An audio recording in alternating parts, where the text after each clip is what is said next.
ನನಗೆ 2 ಮಕ್ಕಳಿದ್ದಾರೆ. ಸೊ ಬೇಕಂತ ನಮಗೆ ಸ್ಯಾಲರಿ ಕೊಡ್ತಾ ಇಲ್ಲ. ಸೊ ಸ್ಕೇಲ್ ಪ್ರಕಾರ ಇವಾಗ ಕೊಟ್ಟಿದ್ದಾರೆ 1000 ರೂಪೀಸ್ ಅಂತ, ಅದನ್ನು ಯಾರಿಗೂ 1000 ರೂಪೀಸ್ ಕೊಡ್ತಾ ಇಲ್ಲ. ಸೊ ಈಗ ನಾವು ರೆಗ್ಯುಲರ್ ಆಗಿ ಕೆಲಸಕ್ಕೆ ಹೋಗಿದ್ರೆ ನಮಗೆ ಸ್ಯಾಲರಿ ಕೊಡ್ತಾರೆ. ಸೊ ನಾವು ಆಬ್ಸೆಂಟ್ ಆದರೆ ಆ ಸ್ಯಾಲರಿನ ಕಟ್ ಮಾಡ್ತಾರೆ. ಮತ್ತೆ ನಮಗೆ ಸೋಷಿಯಲ್ ಸೆಕ್ಯೂರಿಟಿ ಇಲ್ಲ. ನಮಗೆ ಯಾವುದೇ ಒಂದು ಫಂಡು ಮತ್ತೆ ಏನಾದರೂ ಹುಷಾರಿಲ್ಲ ಅಂದ್ರೂ ಅದಕ್ಕೂ ಅವ್ರಿಗೂ ಕೊಡಲ್ಲ.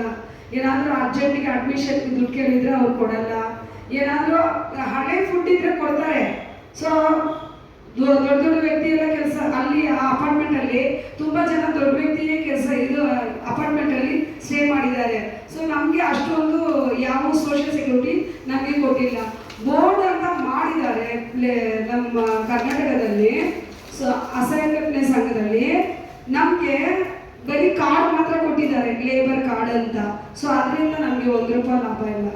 ಯಾಕಂದರೆ ಕಾರ್ಮಿಕರಿಗೆ, ಕಟ್ಟಡ ಕಾರ್ಮಿಕರಿಗೆ ಕಲ್ಯಾಣ ಇಲಾಖೆ ಅಂತ ಮದುವೆಗೆ ಅಂತ ಕೊಡ್ತಾರೆ, ಸ್ಕಾಲರ್ಶಿಪ್ ಕೊಡ್ತಾರೆ, ಎಜುಕೇಷನ್ ಫಂಡ್ ಕೊಡ್ತಾರೆ.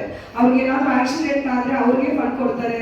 ಮತ್ತು ಆ ಲೇಬರ್ಸ್ಗೆ ಏನಾದರೂ ಮನೆಯಲ್ಲಿ ತುಂಬ ಕಷ್ಟ ಇದ್ದರೆ ಅವ್ರಿಗೆ ಲೋನ್ ಕೊಡ್ತಾರೆ. ಸೊ ಅದೇ ಥರ ನಮಗೆ ನಮ್ಮ ಮನೆ ಕೆಲಸ ಮಾಡ್ತೀವಲ್ಲ, ಅದಕ್ಕೂ ಅದೇ ಥರ ಒಂದು ಸ್ಕೀಮ್ ತೊಗೊಂಬಂದರೆ ನಮಗೂ ಚೆನ್ನಾಗಿರುತ್ತೆ ಅಂತ ನಾನು ಈ ಥರ ಚೀಫ್ ಮಿನಿಸ್ಟರ್ ಮುಂದೆ ಮತ್ತು ನಮ್ಮ ಸರ್ಕಾರದ ಮುಂದೆ ಇಡ್ತಾ ಇದ್ದೀನಿ. ಸರ್, ನನ್ನ ಹೆಸರು ಸಹಾಯ ಅಂತ. ನಾನು ಮನೆ ಕೆಲಸ ಮಾಡೋರಿಗೋಸ್ಕರನೇ ಕೆಲಸ ಮಾಡ್ತಾ ಇರೋದು. ನಮ್ಮದು ನ್ಯಾಷನಲ್ ಡೊಮೆಸ್ಟಿಕ್ ವರ್ಕರ್ಸ್ ಮೂವ್ಮೆಂಟ್ ಅಂತ ಈ ಸಂಸ್ಥೆಯಲ್ಲಿ ನಾವು ಕೆಲಸ ಮಾಡ್ತಾಯಿದ್ದೀವಿ.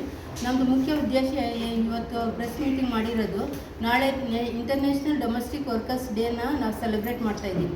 ಅದರಲ್ಲಿ ಬಂದ್ಬಿಟ್ಟು ನಮ್ಮ ಡೊಮೆಸ್ಟಿಕ್ ವರ್ಕರ್ಸ್ಗೆ, ನಮ್ಮ ಮನೆ ಕೆಲಸ ಮಾಡೋರ ಉದ್ದೇಶಗಳು, ಅವ್ರದ್ದು ಕೋರಿಕೆಗಳನ್ನ ಸರ್ಕಾರದ ಮುಂದೆ ಇಟ್ಟು ಅದನ್ನು ಸರ್ಕಾರ ನೋಡಿ ಅವ್ರಿಗೆ ಅದನ್ನು ಕೊಡಿಸ್ಬೇಕಂತ ನಿಮಗೆ ಕೋರಿಕೆ ಮಾಡಿಕೊಂಡು ಈ ಪ್ರೆಸ್ ಮೀಟಿಂಗನ್ನು ಮಾಡ್ತಾ ಇದ್ದೀವಿ. ನಿಮ್ಮ ಮೇನ್ ಬೇಡಿಕೆಗಳೇನಮ್ಮ? ಪ್ರಮುಖ ಬೇಡಿಕೆ? ನಮ್ಮ ಮೇನ್ ಬೇಡಿಕೆ ಅಂದರೆ ಸರ್, ನಮಗೆ ಸೋಷಿಯಲ್ ಸೆಕ್ಯೂರಿಟಿ ಬೋರ್ಡ್ ಇಲ್ಲ. ಸೊ ಆ ಬೋರ್ಡ್ ನಮ್ಗೆ ಬೇಕು. ಮತ್ತು ನಮಗೆ ಒಂದು ಘನತೆ, ಗೌರವ ಬೇಕು. ನಮ್ಮ ಕೆಲಸಕ್ಕೆ, ನಮ್ಮ ಕೆಲಸವನ್ನು ಗುರುತಿಸಬೇಕು.